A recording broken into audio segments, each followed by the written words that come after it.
Assalamualaikum warahmatullahi wabarakatuh. Alhamdulillah wa bihi nasta'in. Salatu wassalamu ala Rasulillah wa ala alihi wa ashabihi wa man tabi'ahum bi ihsan ila yaumiddin. Rabbi shrah li sadri wa yassir li amri wa hlul 'uqdatam min lisani yafqahu qawli. Qala Allah Ta'ala, a'udzu billahi minasy syaithanir rajim.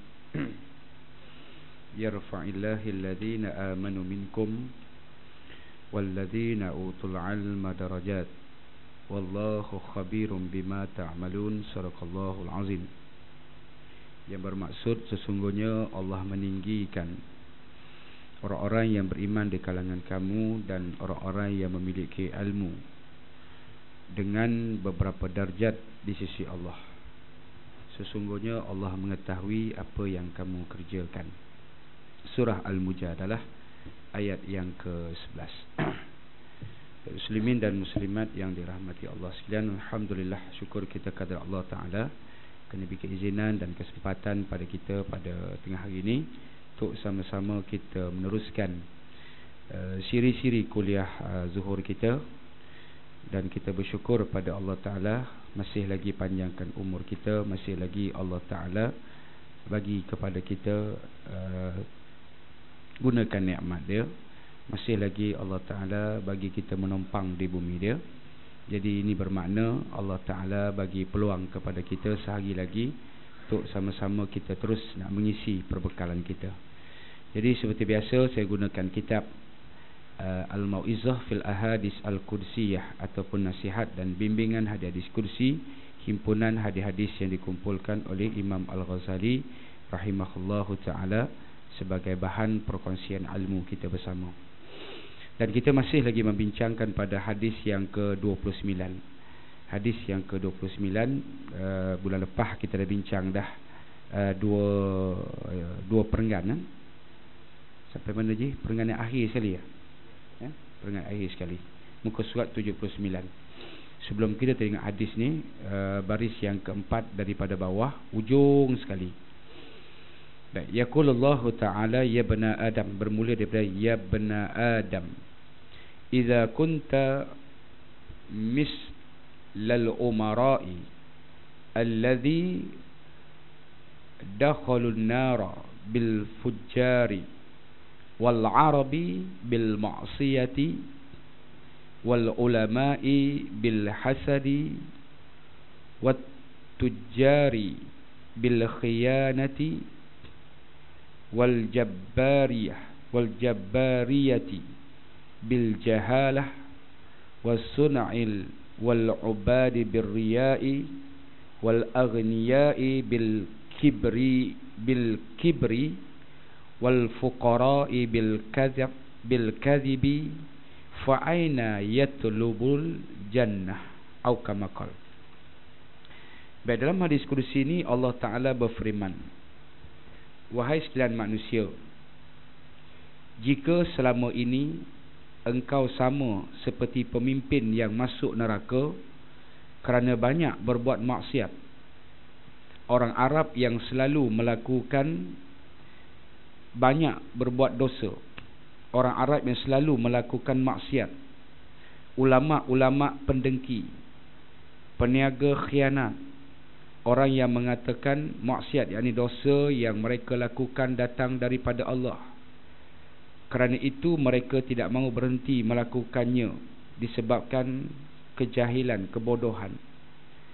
Orang-orang yang rajin yang berbuat baik dan beribadat dengan mengharap pujian manusia.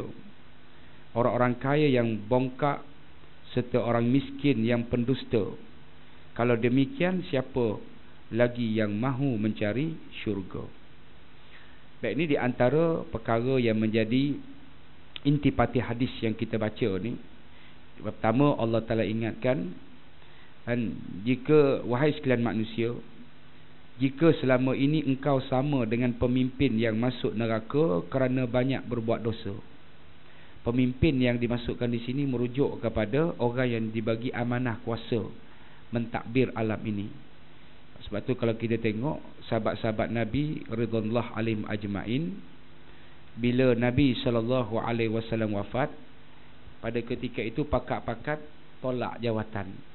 Dan pakat-pakat tolak jawatan. Kita tahu di antara orang yang awal dilantik untuk menggantikan, bukan menggantikan Nabi, untuk nak meneruskan ataupun kepimpinan yang dibawa oleh baginda Nabi sallallahu alaihi wasallam, orang yang awal-awal dilantik oleh penduduk Ansar di Madinah, iaitulah Abi Abdillah Amil Al-Jarrah. Dan Abi Ubaidillah Amil Al-Jarrah itu di antara orang yang awal dilantik. Sedangkan jenazah Nabi ataupun jasad Nabi ni masih belum diuruskan lagi, masih belum disemadikan lagi. Dan 4 orang sahabat yang besar ni, 4 orang sahabat besar, di antaranya Abu Bakar, Omar, Osman dan Ali, pada ketika itu masih berada bersama dengan Rasulullah sallallahu alaihi wasallam, di sisi jenazah Rasulullah sallallahu alaihi wasallam. Jadi semua penduduk Ansar dah melantik dah Abi Ubaidillah Amil Al-Jarrah. Jadi pada ketika itulah mendengar bagaimana sekumpulan orang Ansar dah melantik Abi Ubaidillah Amil Al-Jarrah sebagai pemimpin. Jadi pada ketika itu bergegah sahabat ni jumpa Abu Bakar As-Siddiq, jumpa Umar Al-Khattab, dan pada ketika itu Umar Al-Khattab tinggalkan jenazah Nabi sallallahu alaihi wasallam, kemudian terus pergi ke Sakhifah Bani Sa'adah ataupun dipanggil Sakhifah Bani Sa'adah, masih lagi ada di Madinah, ada Sakhifah Bani Sa'adah. Kalau tuan-tuan biasa pergi umrah, dekat depan Hotel Anwar Mobimpik nama dia. Depan tu ada kawasan yang hijau, masih lagi ada disediakan ataupun masih lagi ada kawasan tu dinamakan Sakhifah Bani Sa'adah, tempat pelantikan khalifah. Dan jadi bila Abi Ubaidillah Amil Al-Jarrah nak diumumkan, dengan ini diisytiharkan bahawa baru sampai macam tu lah, lebih kurang dengan ini diisytiharkan bahawa baru sampai macam tu Abu Bakar datang. Tunggu dulu. Omar kata tunggu dulu, jangan isytihar. Dia kalau dah isytihar ni, SPR tak boleh masuk campur lagi dah. Ni tak isytihar lagi. Jadi mana bila tak isytihar tu, pada ketika itulah dia kata bukan kami, kata Abu Bakar As-Siddiq, menafikan kelayakan Abi Ubaidillah Amil Al-Jarrah. Bukan kami tak bersetuju, tetapi dia kata dalam soal kepimpinan ini, biarlah orang yang memimpin Islam setelah wafat Nabi SAW ini, biarlah orang yang awal masuk Islam jadi pemimpin. Dan Umar Al-Khattab mencadangkan supaya lantiklah Abu Bakar As-Siddiq, sebab Abu Bakar antara orang yang awal di kalangan kibarus sahabat yang besar masuk Islam. Satu. Yang kedua, Abu Bakar As-Siddiq ni dia bahasa hijrah bersama dengan Nabi SAW, dan dia antara orang yang paling rapat dengan Nabi SAW, dan dia antara orang yang Nabi beri gelaran As-Siddiq. Jadi pada ketika itulah bagaimana Umar Al-Khattab mencadangkan supaya Abu Bakar As-Siddiq lah menjadi khalifah. Jadi pada ketika itu pula Abu Bakar pula sebenarnya yang layak menjadi khalifah ni Umar Al-Khattab. Sebab Nabi kata bagaimana Umar ni kalau ada pemimpin selepas aku, Umar lah yang layak jadi pemimpin. Dan Nabi kata begitu. Abu Bakar kata Umar lah yang paling layak. Jadi kalau begitu tak apalah, Abu Bakar tak setuju, Umar tak setuju, kita pilihlah Abi Ubaidillah Amil Al-Jarrah. Kata Abi Ubaidillah Amil Al-Jarrah, walaupun aku ni salah seorang, ataupun walaupun Abu Abdullah ni sahabat-sahabat tidak menafikan di antara sahabat yang dijamin syurga oleh Nabi SAW, tapi Abi Ubaidillah Amil Al-Jarrah, dia kata apa? Yang paling layak untuk jadi pemimpin menggantikan kepimpinan Nabi SAW, siapa dia? Abu Bakar lah yang paling layak, ataupun Umar yang paling layak. Jadi makna ketiga-tiga sahabat ni pakat-pakat tolak belaka. Pakat-pakat tolak. Sebab apa? Nak jadi pemimpin ni dia merupakan amanah daripada Allah Subhanahu Wa Taala. Jadi sebab tu dalam hadis ni nak tunjukkan bagaimana kepimpinan ini satu benda yang wajib diteruskan. Makna kepimpinan ni, jadi ketua ni wajib, dan hukum dia wajib. Kalau tidak, sahabat-sahabat tidak memilih. Walaupun jasad Nabi SAW belum disemadikan lagi. Dan baik, okey, itu nak ceritakan bagaimana. Tapi dalam hadis yang kita baca ni, Allah Ta'ala berfirman, jika selama ini engkau sama dengan pemimpin yang masuk neraka. Allahu Akbar. Kan? Ni orang jadi kepimpinan ni kena selalu baca hadis ni. Kan? Pasal apa dia kata masuk neraka? Sebab banyak dengan sebab kepimpinan ni, kan, orang dengan cara jalan menipu, kan, ambil dengan cara jalan yang tak elok. Sebab tu kalau kita tengok apa benda di atas dunia ni, kalau dapat dengan cara jalan tak elok, Allah Ta'ala tak tolong. Kan, contoh kalau kita tengok dapat dengan jalan menipu, ataupun dapat dengan jalan yang haram, Allah tak tolong. Ada yang musibah yang akan melanda, dan dengan jalan yang tak elok, dengan kepimpinan yang ada. Baik, begitulah juga dengan kepimpinan dia kata masuk neraka kerana banyak berbuat dosa. Bila sebut banyak buat dosa ni, kita ingat dia cerita seorang tabi'in yang bernama Sa'id bin Musayyib. Sa'id bin Musayyib ni seorang tabi'in dan dia merupakan seorang guru, dan dia seorang cukup alim. Sa'id bin Musayyib ni, satu hari pada satu pagi, khalifah datang ke rumah Sa'id bin Musayyib ni. Untuk apa? Untuk nak pinang anak Sa'id bin Musayyib. Khalifah ni datang tujuan untuk apa? Untuk nak pinang anak Sa'id bin Musayyib ni untuk anak khalifah. Jadi pada ketika itu Sa'id bin Musayyib kata, bagi saya tempoh sampai besok pagi. Bagi tempoh sampai besok pagi. Dia kata besok pagi kamu datang. Jadi petang tu Sa'id bin Musayyib dalam kelas dia tanya kepada anak murid dia. Dia kata dia tengok anak murid dia mana yang amanah, yang wara', yang ilmu banyak, yang beramal dengan ilmu yang dia belajar. Dia panggil anak murid dia, mari sini. Kamu nak tak kahwin dengan anak gadis aku? Dia kata Tok Guru, kata nak murid dia, anak Tok Guru yang mana satu? Yang tadi dipinang oleh khalifah.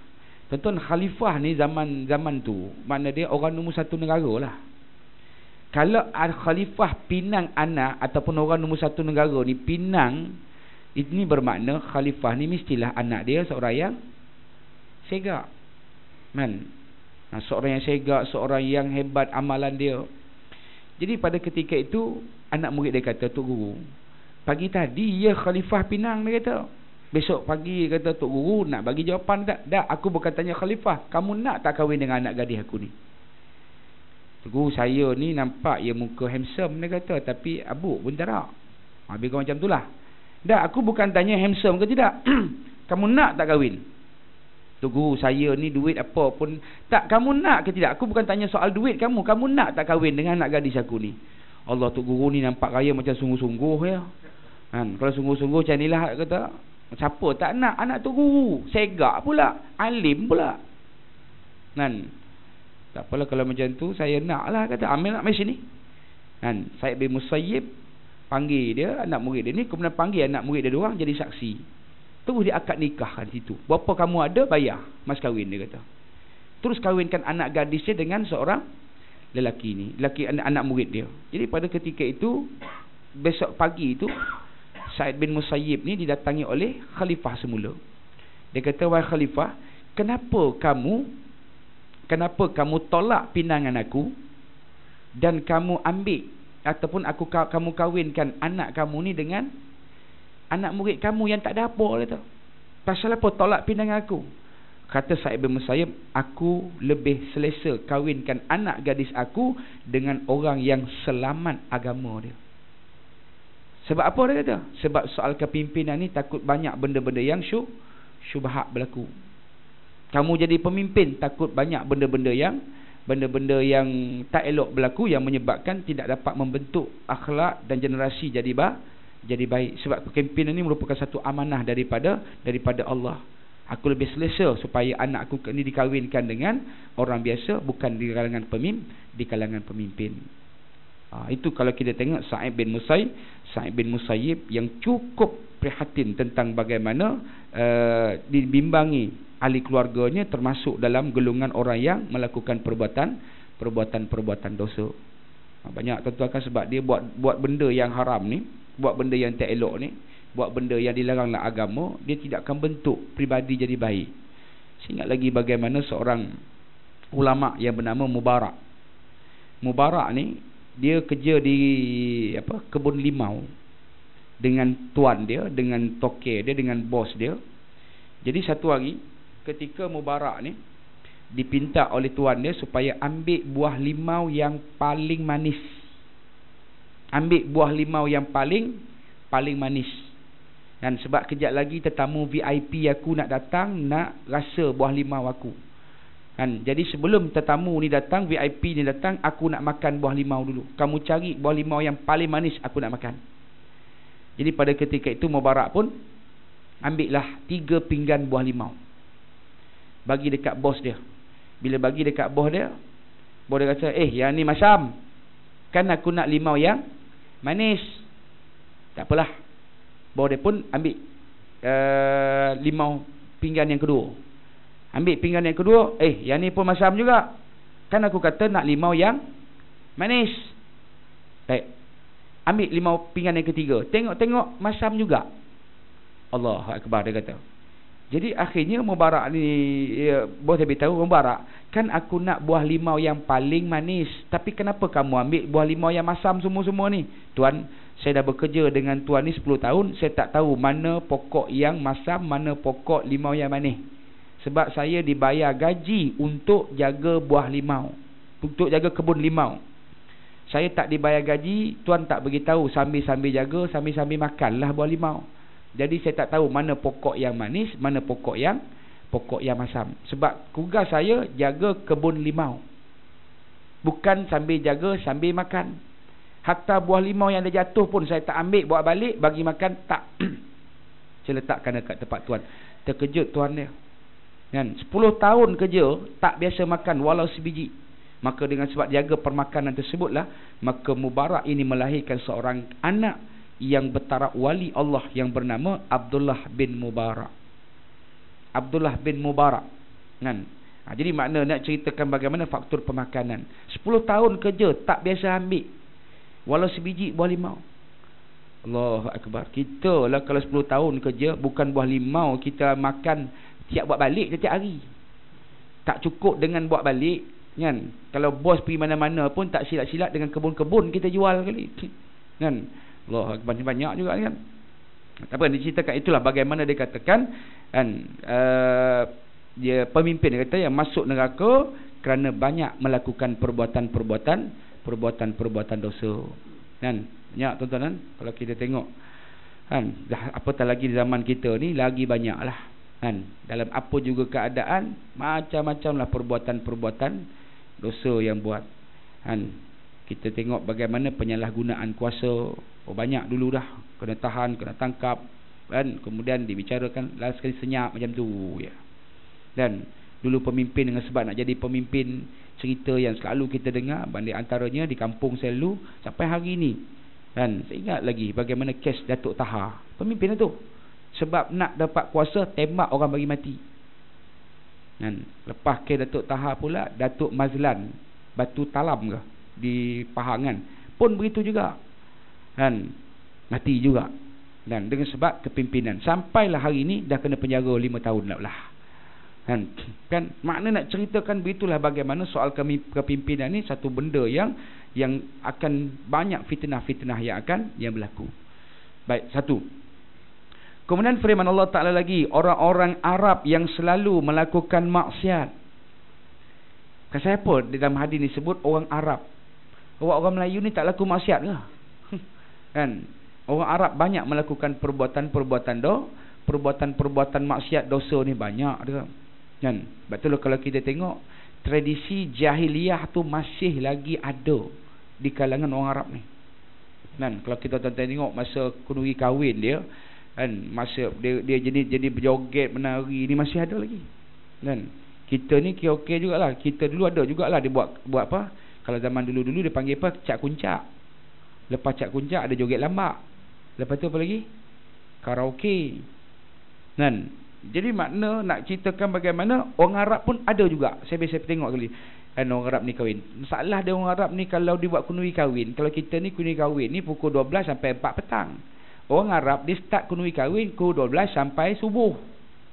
12 tengah malam. Kan? Saya satu hari pergilah tengok sahabat ni pergi menikah. Buat kenduri kita. Dan kita pergi sak-sak pukul 11. Lambatnya pergi pukul 11 tu. Orang nak lena dah, besok kita ada program lagi tu. Tak, memang sini macam tu Ustaz. Tak apalah. Tak apa, kita lepas-lepas kita makan tu kita balik Ustaz tu. Pergi lah. Pukul 12 tu dia baru nak bercakap, baru nak menyanyi, baru nak menari. Tapi dia tak adalah bersanding-sanding macam kita ni. Kan? Lepas tu pula sampailah pukul 11.30. Tak makan-makan lagi. Bila nak makan ni? Kan?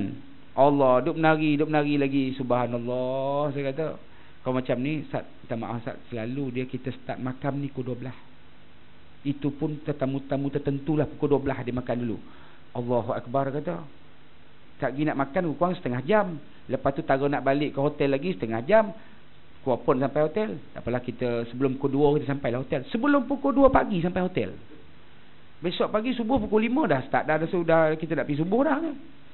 Allah, macam mana nak buat, kata nak balik tak kena juga. Orang takkan kita nak makan dulu, orang tak makan lagi. Kan? Tak apalah hati kita ni, ya Allah, cepatlah ya Allah, aku nak cepat balik dah ni. Takdir Allah Taala tak biasa-biasa hujan malam tu. Malam tu hujan. Bila kawasan tu, kawasan ialah Arab ni tak ada kawasan bumbung, tak ada dewan dia. Kawasan yang lapang ya, open air. Tiba-tiba hujan. Hujan semua pakat-pakat masuk dalam dewan. Bila masuk dalam dewan, dah masuk dewan, nasi kena hidang lah. Tak boleh buat program dah, tak pergi. Tak apa, dia kata kita makan dulu. Lepas hujan dah reda, dia kata kita teruskan lah program, kata. Program dia menyari dia balik kata. Tak apalah, masuklah dewan. Tengok-tengok 11.30 tu boleh makan dah. Kan? Elok lepas 15 minit makan, hujan berhenti. Eloklah Syekh, jom kita balik kata. Kan? Itu makna dia dalam keadaan itu dalam majlis perkahwinan. Kan? Dalam keadaan kalau kita tengok rasuah ni, yang paling banyak rasuah ni negara mana tuan? Kan? Negara mana yang paling banyak rasuah? Allah Akbar. Ni musim haji pun kena beri rasuah ni. Nak buat haji pun kena rasuah juga. Kan? Saya ingat lagi masa tu 8 Zulhijjah. Besok pagi jemaah nak wukuf di Arafah. Jadi malam ni jemaah nak kena tidur kemah lah. Kemah tak buat lagi tuan. Bagi orang biasa pergi haji tahulah macam mana. Kan? Besok pagi nak wukuf ni. Saya datang pagi tu, mana kemah tak pasang lagi. Nantilah tengok macam mana kata. Saya kata bila nak pasang ni, jemaah nak tidur malam ni kata. Ni dekat Arafah ni. Kan? Allahu Akbar kata. Last sekali dia tak tahu ya. Kan? Tu nak macam mana, dia kata nak buat macam mana? Ulu kat dia ada 5 orang, ulu seorang 100 baru jalan. Allah Ustaz, ni tu nak pasang kemah ya. Kan? Kena ulu-ulu. Kan? Sama juga di di airport. Kalau tuan-tuan biasa pergi umrah dalam masa terdekat ni, dan dia nak masuk airport tu, nak masuk ke airport tu, dan siapa-siapa yang tak ada visa umrah tak dibenarkan masuk. Jadi makna dia, siapa nak masuk ni dia dengan visa umrah. Kan? Siapa yang ada visa pekerja, macam kita staff kita banyak di Mekah. Macam staff saya banyak di Mekah, dia tak ada visa umrah, dia visa pekerja, tak dibenarkan masuk. Yalah, jemaah-jemaah tak pandai nak cakap Arab ni pula cakap Inggeris pun tak berapa nak reti, nak timbang barang macam mana tak faham. Kan? Jadi akhirnya nak masuk juga. Kalau nak masuk, pulus bagi dekat polis tu. Nak bukan sikit-sikit, berapa? 500 rial bersama lebih kurang dalam 4 tu lebih duit Malaysia lah. Kalau nak tidak, kalau tidak belah. Kata, kalau tidak aku tangkap kau, aku ambil, hantar kau balik ke negeri kamu kata. Kebanyakan staf-staf kita ni orang Indonesia ataupun orang Thailand lah. Kan? Allah, nak kena rasuah juga. Kan? Nak kena rasuah. Jadi itu makna dia banyak, bukan di negara Arab saja, negara kita ni pun banyak juga terlibat dengan rasuah. Jadi dalam hadis ini disebut orang-orang Arab yang melakukan perbuatan maksiat yang banyak. Banyak perbuatan maksiat, berpura-pura. Kan? Saya ingat lagi dalam satu akhbar saya baca, kata silap saya Cosmo, dia kata bagaimana seorang ditangkap di Mekah, di Jeddah. Kerja dia apa? Kerja dia kutip derma ya. Kerja dia kutip derma. Dia pandai tu kutip derma. Dia tak pergi dekat kereta-kereta yang murah-murah ni. Kereta GMC. Kan? Dia berlakon lah. Dia berlakon tangan tak ada. Kan? Kemudian bila dapat ditangkap, tengok-tengok dia memiliki 2 biji kereta mewah. Dan duduk di rumah, harga rumah dia 700,000 lebih. Duduk di rumah kondo lah, macam kondo. Kan? 700,000 lebih. Dan kereta dia tu, kalau tuan-tuan bisa pergi Mekah, nama kereta dia GMC nama kereta dia. 2 biji kereta. Kereta GMC tu harga dia sekitar 180,000 rial Saudi. Kalau di Malaysia ni lebih kurang dalam 400 lebih harga dia. Kan? Jadi dia kerja dia apa? Kerja dia tu lah kerja dia kutip derma ya. Hari-hari kutip derma. Dia berlakon tangan patah. Cek siapa dia orang mana? Tengok-tengok orang Arab Mesir. Kan? Orang Arab Mesir dia tangkap. Jadi mana dia ramai yang perbuatan melakukan maksiat. Nak Betullah tuan-tuan yang nak pergi umrah dalam masa terdekat ni kan, berhati-hatilah. Kan? Beg kita ke, kebanyakan budak-budak yang diambil tulah ambil upah tolak tawaf dan sa'i tu. Kan? Upah tolak tawaf dan sa'i tu. Dan dia satu hari kadang-kadang tak ada orang orang nak tolak. Kebanyakan yang tolak ni siapa dia? Waris sendiri tolak kan. Dia tak adalah nak dapat sumber pendapatan dia nak tolak ni. Jadi pada ketika itu dia carilah, dia masuk dalam masjid. Saya tengok sini. Dia masuk dalam masjid. Dia tengok mana orang ada lena tu. Depan dia ada beg tu. Macam tuan-tuan duduk macam ni kan, letak dompet tuan-tuan depan ni. Tuan-tuan duduk macam ni, letak telefon depan tu, memang dia sapu tu. Kan? Dia ambil. Kita tengok, dia nampak dia daripada jauh. Pop, ambil. Bila dia ambil tu kita harami maksud dia pencuri. Dia berlari lah tuan-tuan. Ya Allah kan. Usain Bolt pun kalah tu kan. Dia punya lari punya laju tu. Dia berlari, dia tak kira siapa dah. Habis semua orang dilanggar. Dia buat kerja tu berapa? Pukul 3:30 pagi. Kebenaran jemaah ni kan sambil sembut lena nak tunggu subuh tu. Sambil duduk lena. Dia bukan macam tuan-tuan sambil duduk dia lena dengan ceramah. Tak, tu lain kan. Dia sambil nak tunggu subuh kan. Orang lena, lepas tu kebanyakan jemaah umrah ni beg kecil dia tu tak depan. Kadang-kadang telefon dia tak depan macam tu. Jangan buat kerja macam tu. Kan? Kalau nak letak beg kita tu, letaklah kena ikat dekat kaki kita ke, jangan pisah daripada badan ni.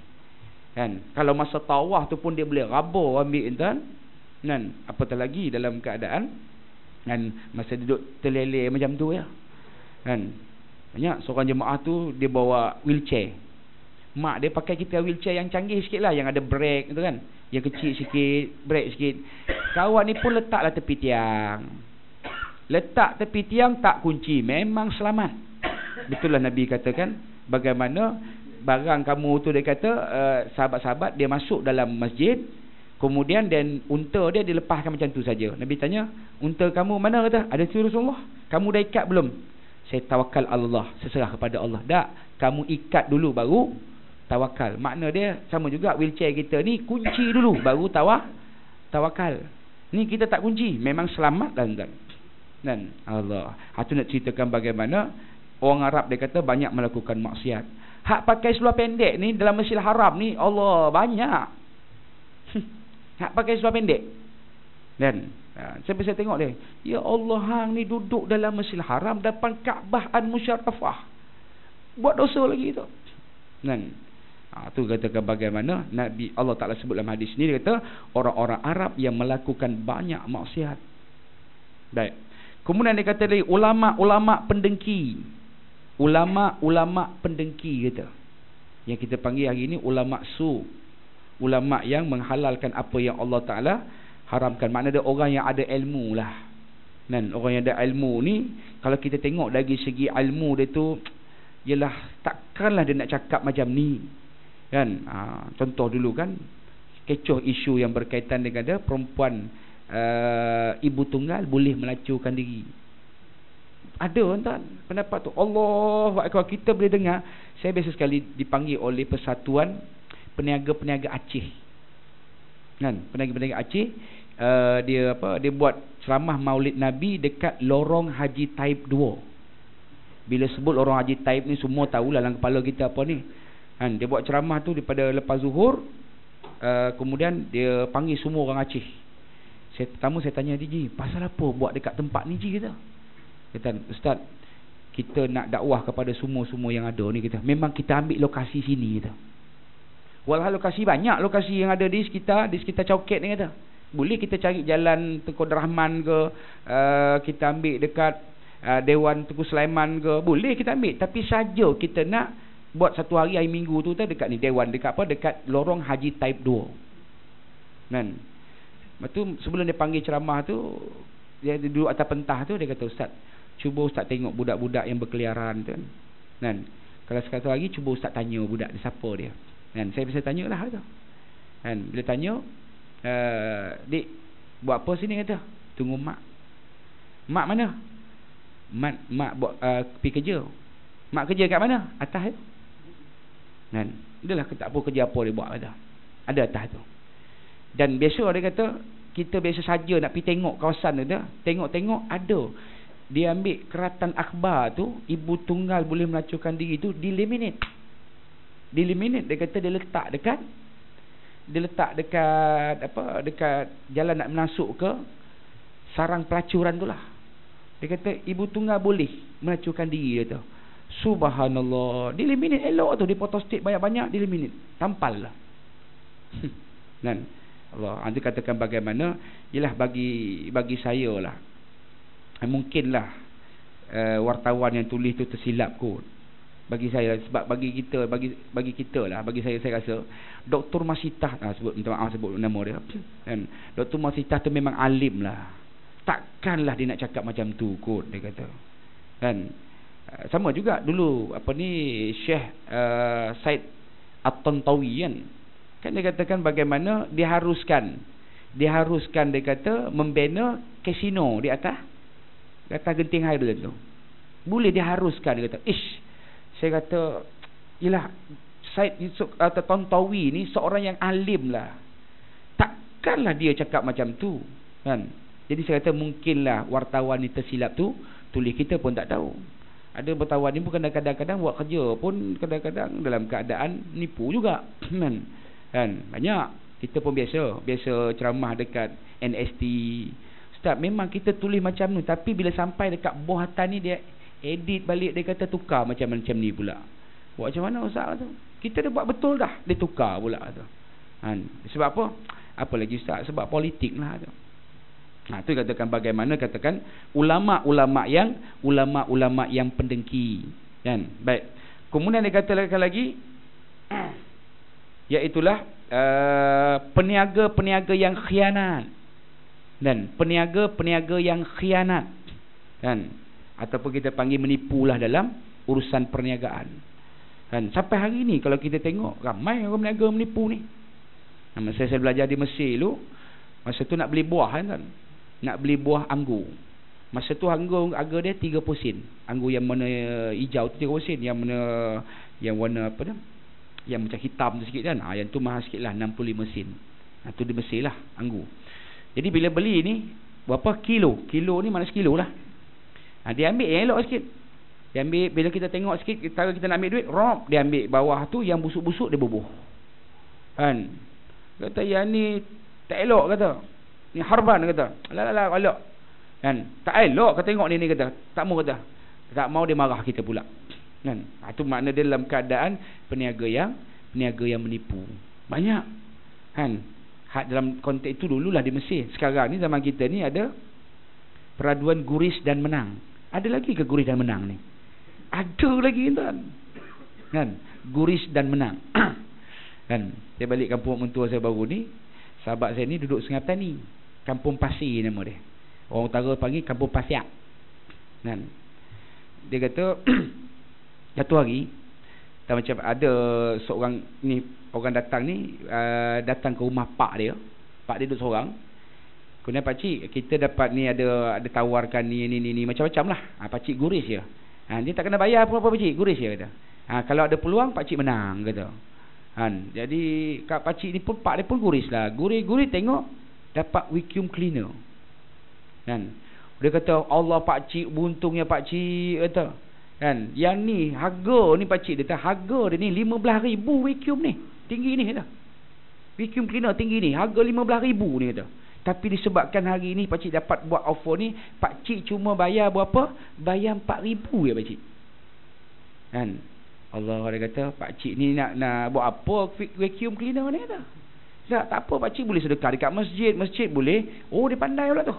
Kan saya sebenarnya pandai kan. Pakcik boleh sedekah masjid boleh vacuum kapet dia apa benda. Dia kata, pakcik pun buat kebajikan. Masalah pakcik tak ada duit ada. Kan? Tak ada duit. Mana ada simpan duit? Di sini tu. Kan? Lepas tu pakciknya duit yang mana? Ada dekat bank lah. Jom tak apa, saya hantar pakcik dekat bank. Oh, dia siap pergi hantar pergi bank lagi tu. Kan? Pakcik dia kata, tak apalah, kata pakcik tak maulah. Tak boleh pakcik, sebab pakcik dah guris ni. Dia kena ambil juga barang ni pakcik. Allahu Akbar dia kata. Tu kalau tak apa macam mana? Taklah, kita terpaksa tunggu ni pakcik kata. Kalau tidak saya kena pula dengan bos saya dah. Pakcik dah kena ambil juga ni. Kan? Jadi tahu macam mana dia kelentong pakcik ni. Pakcik ni pergi jugalah dekat BSN dia kata. Dia ingat dia BSN Tikar Batu. Pergi BSN pula, bawa keluar 4,000. Pakcik tu ada duit 5,000, 4,000 lah. Habis tinggal 1,000 duit dia. Kan? Jadi tah macam mana? Kan? Sahabat sini tah macam mana hari tu dia terfikir nak pergi mapak dia. Dia pergi lah. Pergi pak dia duduk. Allah, habislah duit ayah. Duit ayah habis dah. Kenapa ya? Kan? Tadi ada orang jual vacuum cleaner tau. Tapi dia suruh guris ni apa, dia kata ayah menang. Lepas tu ayah kata duit tak ada. Kan? Bila duit tak ada, jadi kata dia tolong hantar ayah pergi ambil duit pula pejabat pos. Ada juga orang berniaga macam tu. Kan? Jadi macam mana? Dah pergi ambil dekat BSN. Oh, bikin BSN. Dah ambil dah duit dah 4,000 kata. Lah ni duit ayah tinggal 1,000 ya. Kan? Mana orang tu ayah? Tu ada ke Mak Pak Long hang kata. Kebetulan ayah sebelah rumah tu Mak Pak Long dia. Kawan ni tak cerita banyak pergi. Kan? Ni ayah saya beli apa tadi? Saya anak orang ni, orang sebelah ni, ayah saya beli apa tadi? Dari si borang lah kata. Ayah awak beli vacuum cleaner. Mana vacuum dia? Dah bayar duit dah, mana vacuum dia? Dah, yang ni kita akan hantar minggu depan dia kata, sebab dia stok kata. Mak tak ada kata, bagi duit balik. Kan? Bagi duit balik. Kan? Bila bagi duit balik, dia kata tak boleh cik, borang ni dah ada, tak boleh bagi, dah bagi dia, tak boleh ambil balik duit dah. Boleh tak boleh, saya nak je duit. Pompa, tak boleh, macam-macam alasan dia. Masa tu pergi rumah Pak Long ni, Pak Long tak ada rumah. Bila Pak Long tak ada rumah ni, ribut lah sikit ke rumah Pak Long tu. Tiba-tiba Pak Long balik. Kan? Bila Pak Long balik, apa benda yang hingat sangat kat rumah kita ni dah? Pompa. Ni Pak Long dia ambil duit ayah kata. Sahabat sini ustaz lah. Dia ambil duit ayah 4,000, barang tak ada. Dapat vacuum cleaner. Buat gurih dah menang ke macam mana kata. Tu barang tak sampai kata. Nipu dia ni kata. Kan?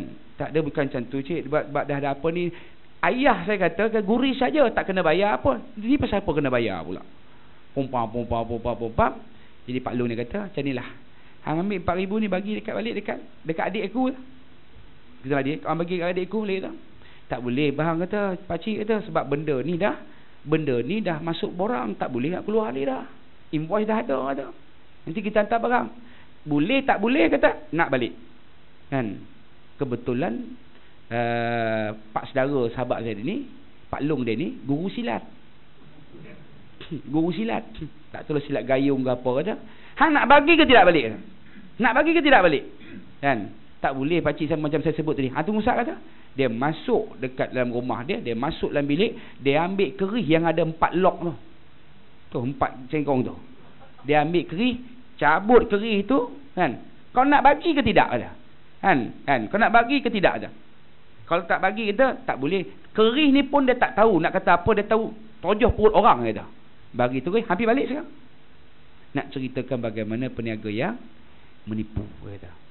Kan? Jadi sebab itulah katakan bagaimana dalam hadis ni sama seperti peniaga-peniaga yang peniaga-peniaga yang menipu.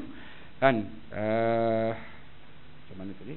Okey, peniaga-peniaga yang khianat. Kan? Sebab itulah kalau kita tengok dalam salah satu daripada teman iblis yang disebut oleh Wahab bin Munabbih. Kan?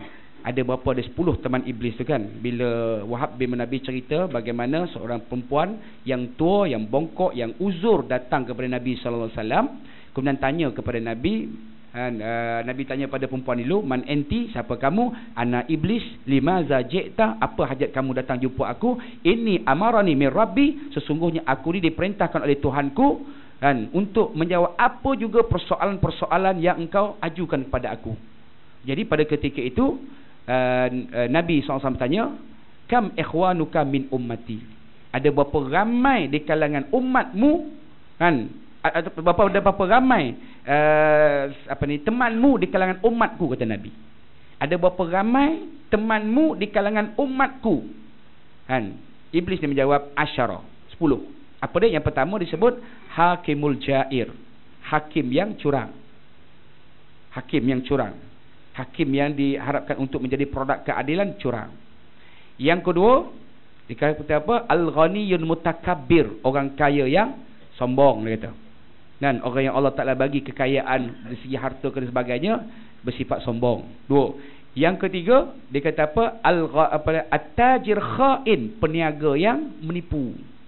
Peniaga yang Allah Ta'ala bagi meniaga, kan Nabi sebutkan peniaga yang amanah, dia akan bersama-samaku dalam syurga.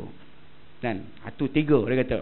Kemudian yang keempat, al-murai, orang yang riak dalam melakukan ibadat. Dia buat ibadat tu nak dapat pujian daripada orang ramai. Kan? Baik, kemudian yang ketiga, yang keempat dia kata syaribul khamar, orang yang peminum arak, pemabuk. Kan? Kemudian al-fitan, dia kata orang yang suka membawa fitnah. Itulah temanku daripada dunia sampai ke neraka, kata iblis. Kemudian yang keempat, yang ketujuh, yang dikatakan temanku, mani zakatin min malih, orang yang enggan mengeluarkan zakat daripada harta dia. Al-mutahawinu bis salah, orang yang mengabaikan ataupun orang yang mengambil mudah tentang bab solat. Akilu malul yatim, orang yang makan harta anak yatim. Dan yang terakhir tulul aman, orang yang panjang angan-angan. Itulah temanku. Jadi salah satu daripada teman iblis ni apa dia kata? Iaitulah at-tajir khain, peniaga yang khianat, peniaga yang menipu. Allah Akbar, kan? Nyak kan? Kan betul lah kalau kita tengok orang meniaga, saya ingat lagi anak saya kata meniaga ni kadang-kadang dia contoh dia beli barang macam ni, beli barang. Berapa barang niaga tu? Kan agar dikatakanlah RM20. Kan dia beli RM20, kemudian dia jual, nak jual balik, orang tanya, "Bang, barang ni satu berapa ni?" Ni satu ni RM60 dia kata. "Yang ni RM60? Mana bang, ni RM20 harga ni," kata. "Lah saya beli pun dah RM50 kata. Beli pun dah RM50. Walhal dia beli baru RM20. Itu dikatakan ada yang katakan menipu. Kan? Walhal betul saya beli pun modal dia pun dah RM20. Kan? Jadi saya ambil untung sikit jelah, ambil untung RM10 je. Yalah meniaga ni memang nak untung. Kalau nak kita sekolah mengaji perdagangan kan, tahulah kan meniaga. Dia kata paling kurang dia kena ambil untung paling kurang 10%. Kena ambil untung. Kalau harga dia RM20, ambil untung RM10. Makna dia jual RM30. Ataupun 13% dalam ilmu perdagangan dia katalah 13%. Makna beli RM20 ataupun beli RM10, kita jual 13. Kita jual apa? 13%. Kan? Kan lebih kurang lah, makna dia adalah untung dia. Itu nama meniaga. Kan? Kalau beli RM10, jual RM7, itu bangang nama dia. Kan? Mana itu terakan meniaga nama dia kan? Kan? Dia mestilah ambil untung ambil itu RM3 ke. Tang untung tu kena ambil. Sebab tu kita beli, kalau beli kat kedai-kedai Cina apa kan, bang, mahalnya kata, RM2 sudahlah kata. RM20 sudahlah kata. Bang, modal pun tak sampai. Saya boleh tunjuk je, tengok. Saya beli pun sudah RM15. Habis tu kata, takkan saya nak jual RM15, saya mau untung apa? Kalau macam tu tak payah meniaga lah aja. Kan? Atam meniaga nak untung, kena ambil untung juga. Itu baru meniaga. Tapi yang dikatakan lagi ni, at-tajir khain, peniaga yang khianat. Itulah dia katakan bagaimana orang-orang yang melakukan perbuatan-perbuatan yang dilarang dalam agama. Kemudian siapa lagi dia kata? Peniaga-peniaga khianat, orang-orang yang mengatakan maksiat yang dilakukan datang daripada Allah. Tuan-tuan, kalau kita belajar ilmu tauhid, salah satu daripada puak yang mengatakan bagaimana semua ketentuan ini, apa yang jadi pada kita ni, itu takdir Allah Ta'ala belaka. Itu terdiri daripada golongan Mu'tazilah. Kan? Allah nak takdirkan aku ni kafir lah aku. Sedangkan dalam Islam ni kita ada dalam pendapat Ahlussunnah wal Jamaah, kita ada apa ni etikad Ahlussunnah wal Jamaah ni dia ada usaha dan ikhtiar. Bila ada ikhtiar ni dibagi pada dua pula, ikhtirari dan ikhtiyari. Ikhtirari ni memang ketentuan Allah. Dan tapi ada satu ketetapan yang dinamakan dengan ikhtirari. Ikhtiari ni makna dia ikhtirari, kehendak Allah. Bukan kehendak kita, ikhtirari nama dia. Kan? Contoh, accident. Siapa yang nak accident? Seorang pun tak nak accident. Kan? Pop, tiba-tiba accident. Kan? Jadi itu dah ketentuan Allah. Tak ada siapa alang lelak macam mana pun, kalau Allah tak nak takdirkan, berlaku. Kan? Itu ikhtirari. Kemudian ada ikhtiari. Ikhtiar ni kita usaha, kadang-kadang dapat, kadang-kadang tak dapat. Tapi selalu dia dapat, sama ada sikit atau banyak. Itu kata ada konsep usaha dan ikhtiar. Tapi dalam Mu'tazilah ni dia tak ada konsep usaha. Allah kata dah aku ni jenis bangang-bangang jugalah. Buatlah macam mana pun tak cerdik. Tapi dalam ilmu yang berkaitan dengan Ahlussunnah wal Jamaah, dia ada konsep usaha dan ikhtiar lagi. Kan? Baik. Itu dikatakan bagaimana orang yang mengatakan maksiat ini datangnya daripada Allah. Sebab tu syaitan ni tuan, dalam apa juga keadaan dia ganggu kita ni cukup mudah. Apa juga keadaan dia akan ganggu. Kan? Saya ingat masa saya pergi umrah bulan 12 hari tu. Kan? Masa terutama sekali dalam ibadat lah syaitan dia ganggu ni. Pergi umrah, masa tawaf tu bawa jemaah ada 19 orang tak silap saya. Kan, masa pusingan ketiga tu penjuru Yamani nak pergi penjuru Hajar Aswad tu kan, kita baca doa, Rabbana atina fid dunya hasanah wa fil akhirati hasanah wa qina adzabannar wa adkhil jannatal mal abrar ya aziz ya ghafar ya rabbal alamin. Kemudian Allahu akbar di penjuru Hajar Aswad tu. Kan, bila kita nak mula pusing keempat tu, Allahumma ja'alna hajan mabrura. Senyap di belakang. Siapa dia orang tak ikut ni tu? Allahumma ja'alna. Senyap kita tengok belakang. Allahumma ja'alna. Mana pula pergi orang ni tu?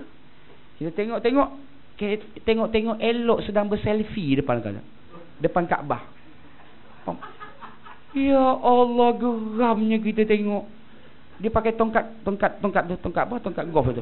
Angkat dia bawa tengah.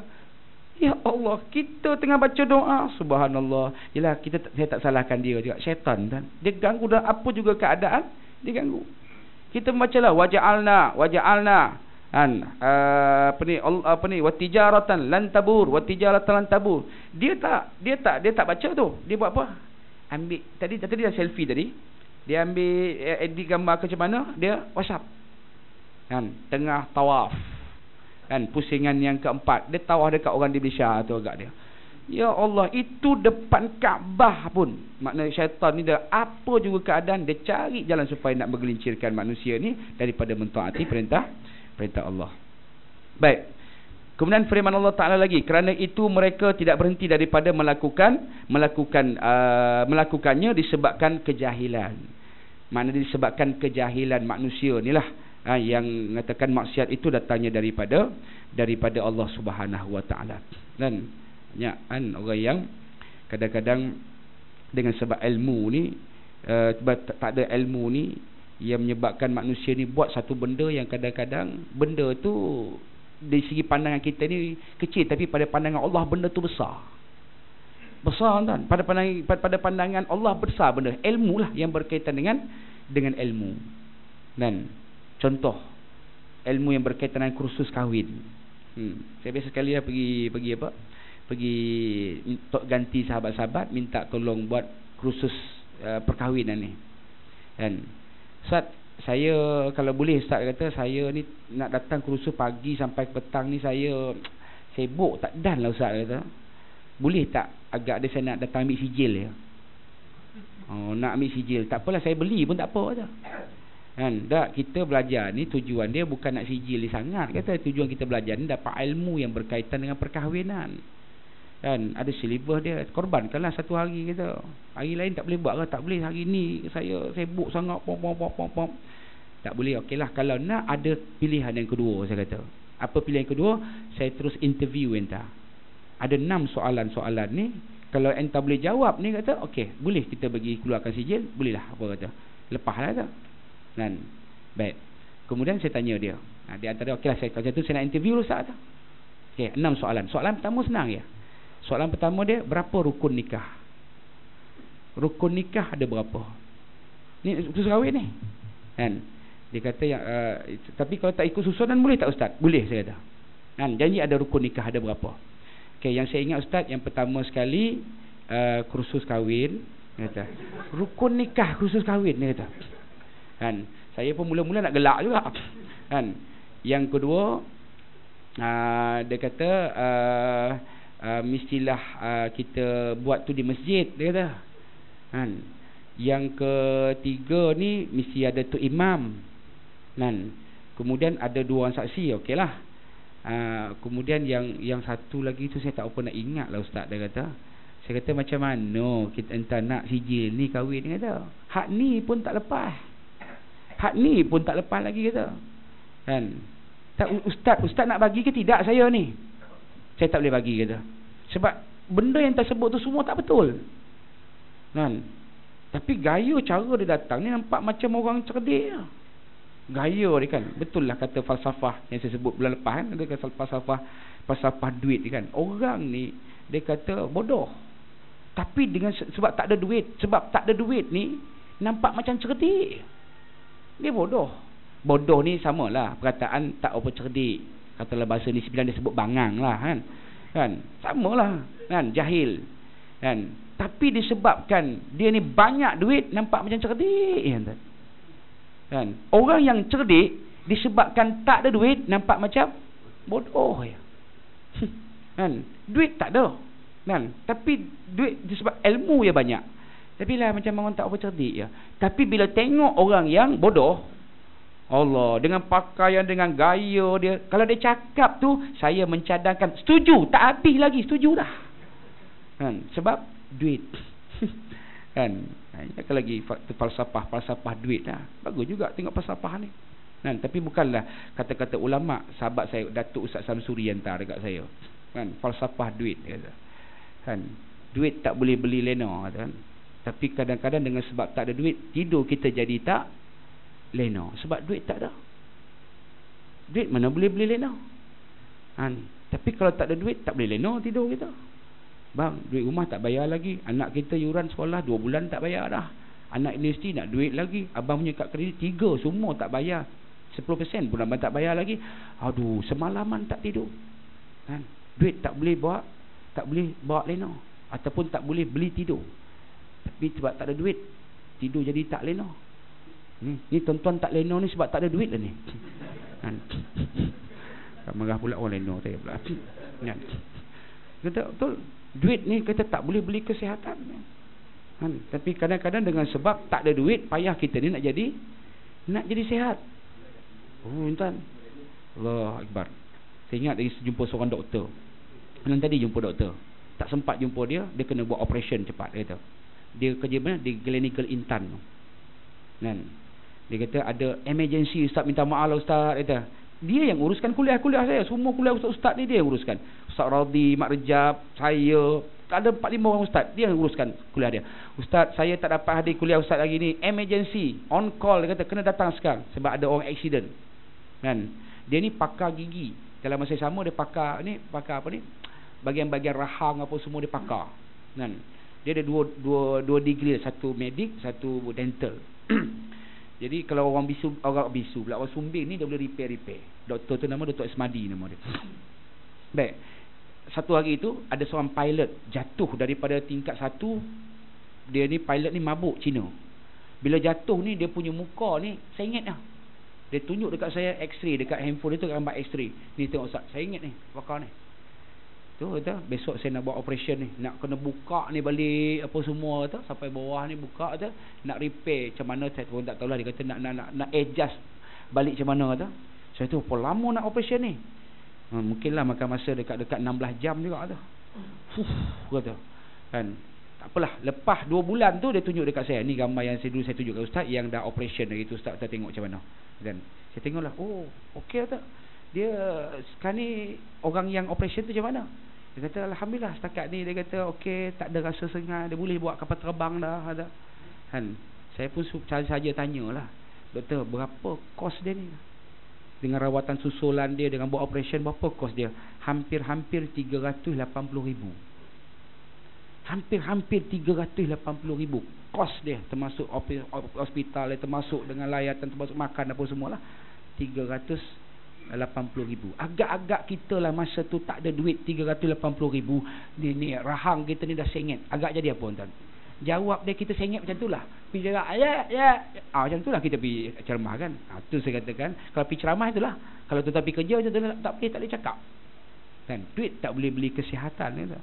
Tapi kadang-kadang dengan sebab tak ada duit, payah kita ni nak jadi sihat. Sama juga, duit tak boleh beli ilmu tuan. Tak boleh nak beli ilmu. Tuan-tuan tak nak datang ni beli ilmu ya dekat. Tipulah Ustaz Kamal Syahri ke Ustaz, saya tak ada datang ni Ustaz, saya nak beli ilmu kat Ustaz ya, nanti saya bayar dekat Ustaz bagi nombor akaun dia. Mana boleh tuan? Duit tak boleh beli ilmu. Tapi kadang-kadang dengan sebab tak ada duit, payah kita nak jadi orang yang berilmu kan. Duit tak boleh beli kasih sayang ni. Tapi kadang-kadang dengan sebab tak ada duit, kasih sayang boleh melayang. Tak boleh beli kasih sayang. Ini yang Ustaz sebut tu kan, harta duiti dake dunia hai, duiti nahi merhabat caluh kan. Harta duit ni daki ni perhiasan dunia hai. Duiti nahi, duit tak ada. Merhabat, cinta, kasih sayang caluh boleh belah. Tu dia kata falsafah duit. Bagus juga falsafah duit ni kan. Muslimin dan muslimat yang dirahmati oleh Allah Subhanahu wa taala. Baik, kita habiskan, baru masuk zuhur ya. Kita lebihkan sikit, boleh lebih 2 minit sikit sebelum kita sembahyang zuhur. Kita habiskan hadis ni, ada dua perenggan lagi, ada dua baris lagi. Kemudian firman Allah taala lagi, orang-orang yang rajin berbuat baik dan berbuat ibadat dan mengharap pujian daripada manusia. Jadi itulah dikatakan bagaimana orang-orang yang melakukan dosa, dia kata orang yang buat sesuatu benda tu mengharap pujian daripada manusia. Makna selalu dia orang harap pujian daripada manusia ni selalunya berakhir dengan kekecewaan. Saya datang ceramah ni tujuan untuk apa? Tujuan supaya tuan puji saya. Ustaz, saya ceramah tengah hari ni okey tak? Bolehlah Ustaz, pada kami tak ada buat apa Ustaz, bolehlah kan. Saya kecewa sebab apa? Orang tak puji, nak mengharap pujian kan. Selalu macam itulah orang yang buat satu benda ni mengharap pujian, memang berakhir dengan kekecewaan kan. Baik, samalah juga dia katakan begitu juga orang miskin yang pendusta, penipu ramai kan. Kita tengok duit tak ada apa pun, tapi lagak dia macam dia lah paling banyak duit kan. Contohlah jadi orang yang banyak duit ni, dia banyak duit tapi dia buat macam dia tak ada duit je. Bila sifat kita panggil sifat apa? Bersifat qanaah kan, sifat berpada-pada dengan apa yang dimiliki. Kemudian dan begitu juga, kalau demikian siapa lagi yang mahu masuk syurga? Kalau ada senarai-senarai kita sebut tadi, pemimpin yang kata melakukan dosa, orang Arab melakukan perbuatan maksiat, ulama yang dengki, peniaga yang khianat, orang yang mengatakan maksiat itu datang daripada Allah, orang yang rajin beribadat mengharap pujian daripada manusia, dan begitu juga orang miskin yang pendusta. Kalau senarai ini orang yang melakukan dosa, siapa lagi yang nak syurga? Makna dia Allah Ta'ala ajar kita pada kita dalam hadis ni, tinggalkan segala perbuatan maksiat yang disebutkan tadi. Jadi mudah-mudahan Allah Ta'ala bantu kita untuk sama-sama kita menjadi hamba Allah yang mentaati pada perintah Allah. Wallahu alam. InsyaAllah nanti kita sambung pada bulan 3 saya tak dapat datang sebab kebetulan saya pergi umrah. Sebab saya pun sebenarnya baru bulan 12 pergi umrah. Lepas tu tak mau pergi lagi, terpaksa diarahkan pergi buat grup yang ramai kata. Jadi kita sambung bulan 4. Jadi saya tengok itinerary program tu, di antara program dia adalah dia buat tahlil perdana kan. Jadi ada saya bagi kat tuan tu borang, siapa-siapa nak bubuh nama arwah ke, boleh saya bawakan nanti buat kita buat tahlil di Mekah, nama arwah yang apa ke.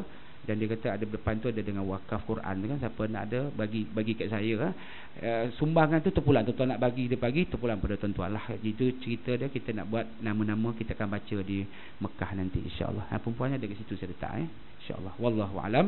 Aqulu qouli hadza wa astaghfirullahal azim li wa lakum. Assalamualaikum warahmatullahi wabarakatuh.